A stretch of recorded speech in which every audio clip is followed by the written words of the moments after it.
sense. Makes sense. There's often a lag between when we start using something and when we fully understand its potential impact. So the FDA eventually caught up and realized this stuff might not be so great for us. Precisely. Okay. And to understand why it took so long, Uh-huh.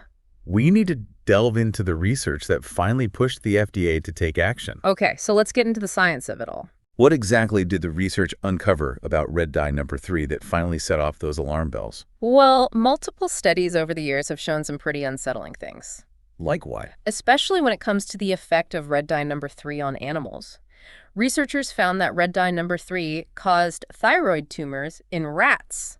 Oh, wow. Not just a few cases, Right. but a significant increase in these tumors compared to rats that weren't exposed to the dye. Wow, thyroid tumors. Yeah. That's scary. And this was in rats eating red dye number 3, right? Yes. And while rats aren't humans, their biological similarities mean these findings raise red flags for us too.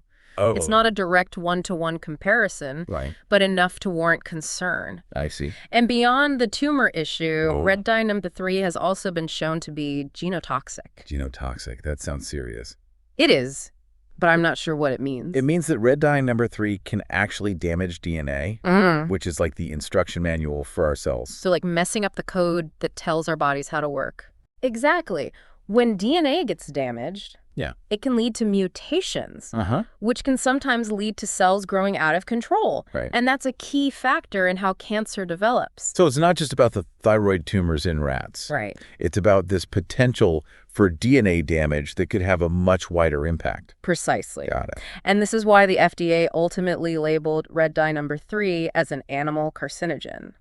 Oh, wow. They officially recognized it as a cancer-causing substance, at least in animals. Okay. It took decades. Right. But they finally saw enough evidence to act. It's mind-boggling that it was allowed in our food for so long, even after being banned from things we put on our bodies. It does make you wonder about the priorities, doesn't it? Yeah, it does. And that's just the tip of the iceberg when it comes to red dye number 3. Oh, no, there's more. There's another layer of concern we need to unpack. Okay. This time, it's not about cancer, Okay. but something equally important.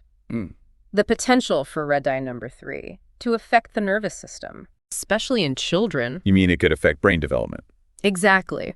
While research is still ongoing, Right. there are studies suggesting a link between artificial food dyes like red dye number 3 Okay. and behavioral issues, learning difficulties, and even hyperactivity in children. Oh, wow. That's especially concerning since kids are often the biggest fans of brightly colored, artificially flavored food.